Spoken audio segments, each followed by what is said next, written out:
Ya, Assalamualaikum warahmatullahi wabarakatuh. Perkenalkan, nama saya Anji Maulana Putra, Prodi Perbankan Syariah, semester 4, NIM 01185124. Berbicara tentang filsafat adalah pandangan hidup seorang atau sekelompok orang yang merupakan konsep dasar mengenai kehidupan yang dicita-citakan. Dalam dunia modern, orang berkata bahwa orang harus berfilsafat untuk mengetahui tujuan hidup sebenarnya di dunia ini. Karena apabila seorang sudah belajar filsafat, dia akan menjadi orang yang bijaksana. Nah, pada kesempatan ini saya akan sedikit menjelaskan tentang biografi dan pemikiran tentang John Locke. John Locke dilahirkan pada tanggal 28 Agustus 1632 di Warrington, Somerset. Adalah seorang filsuf dari Inggris yang menjadi salah satu tokoh utama dari pendekatan empirisme. Locke menekankan pentingnya pendekatan empiris dan juga pentingnya eksperimen di dalam mengembangkan ilmu pengetahuan. Selain itu, dalam bidang filsafat politik, Locke juga dikenal sebagai filsuf negara liberal.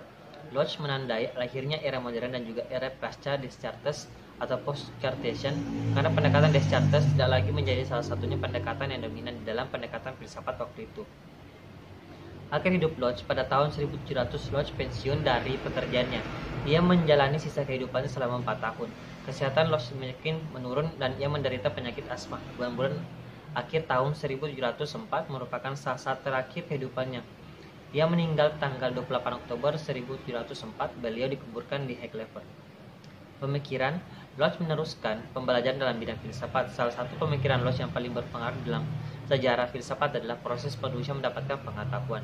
Menurut Locke, seluruh pengetahuan bersumber dari pengalaman manusia. Sebelum seorang manusia mengalami sesuatu, pikiran manusia sebelum berfungsi atau masih kosong ibarat sebuah kertas putih, yang kemudian mendapatkan isinya dari pengalaman yang dijalani oleh manusia itu. Pandangan Locke tentang negara, analisis dari tahap-tahap perkembangan masyarakat dibagi menjadi 3. Keadaan alamiah.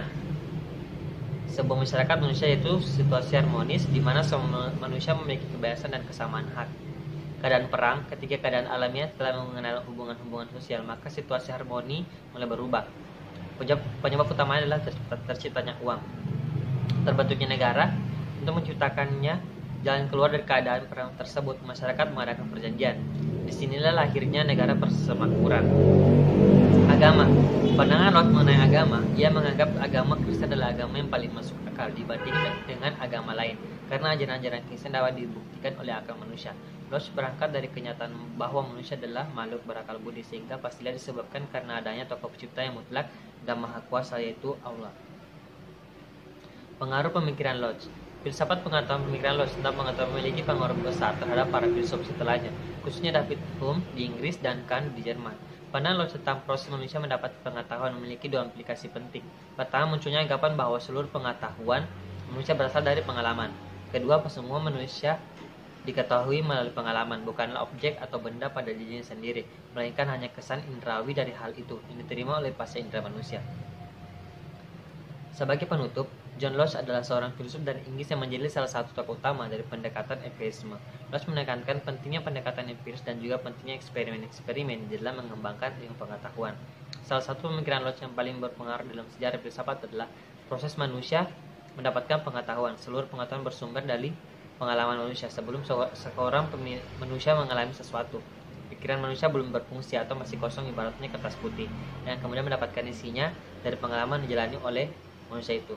Selain itu, Locke juga berpendapat mengenai berbagai keadaan tentang negara, agama, dan sebagainya. Pemikiran Locke tersebut juga berpengaruh terhadap berbagai bidang dan tokoh-tokoh setelahnya. Sekian, wassalamualaikum warahmatullahi wabarakatuh.